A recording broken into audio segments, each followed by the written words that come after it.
jotka hengellään ja verellään ovat todistaneet rakkautensa tätä kansaa kohtaan. Kaikki he ovat täällä Karjalan ja koko Suomen historian suurimmalla hetkellä lausumassa kanssamme. Se on täyttynyt. Karjala on oleva vapaa. Sen asukkaat puhuvat suomalaista kieltä. Heidät on vapautettava. Tämä maa on lunastettava, olkoon hinta mikä tahansa. Me lunastamme tämän maan. Olemme maksaneet jo raskaan esimaksun. Olemme vuodattaneet suunnattomia verivirtoja. Olemme luoneet umpeen lukemattomia sankarihautoja. Olemme vaeltaneet synkän 1000-vuotisen orjuuskauden läpi. Siksi me rohkenemme huutaa. Se on täyttynyt. Karjala on oleva vapaa.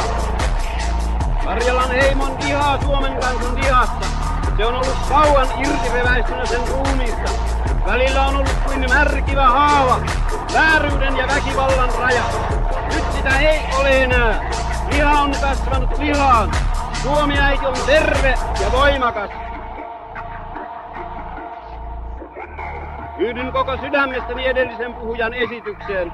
Kasvakoon tällä hetkellä umpeen väkivallan ja vääryyden 100-vuotinen raja. Yhdistyköön se, minkä Jumala yhteen on tarkoittanut.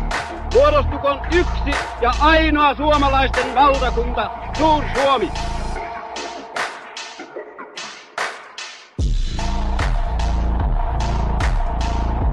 Heidän on ollut hyvä olla. He ovat olleet vapaita kansalaisia vapaan kansan keskuudessa. He ovat eläneet paremmin kuin konsanaan kotikylissään. Mutta tällä hetkellä he koroittavat riemuiten äänensä ja huutavat. Se on täyttynyt. Karjala on oleva vapaa. Kalevalan suuret laulajat. Ja ennen kaikkea mukana ovat he, joiden kummut tuolla Kyläharjulla eivät ole vielä viertyneet. Pari viikkoa sitten seurasin heitä, suomalaisia sotureita tähän kylään, ja kuulin heidän sanovan, Karjala on oleva vapaa. Karjala on oleva vapaa.